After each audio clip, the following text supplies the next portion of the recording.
ఇప్పుడే నేను 'డాకు మహారాజా' ట్రైలర్ చూశాను. అసలు ఈ ట్రైలర్ మాత్రం మామూలుగా లేదు. ట్రైలర్ మాత్రం అరాచకం. అసలు మైండ్ బ్లాక్ అవుతుంది ఈ ట్రైలర్ చూశాక. అనగనగా ఒక రాజు, బట్ అది సినిమాలో. ట్రైలర్లో మాత్రం అసలు చిన్న పాప అండ్ బాలయ్య బాబు గారి యాక్టింగ్ అండ్ బాలయ్య బాబు గారి ఫైట్స్ మాత్రం అసలు వేరే లెవెల్ ఉన్నాయి. మైకిల్ జాక్సన్ అనే డైలాగ్ ఉంటుంది, అది కూడా చాలా బాగుంటుంది. బట్ ఏదైనా కొంచెం చిన్న లోపం ఉందంటే అది బాలయ్య బాబు గారు. అండ్ ముందు సినిమాల కన్నా ఈ సినిమాలో కొంచెం ట్రైలర్లో తక్కువ కనిపించాడు.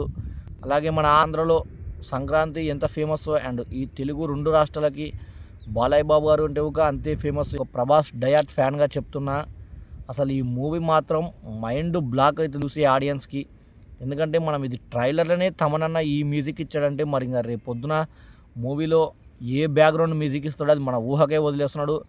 మరి ట్రైలర్లోనే ఈ 2-3 డైలాగులకి ఇంత హైలైట్ వేసిందంటే ట్రైలరు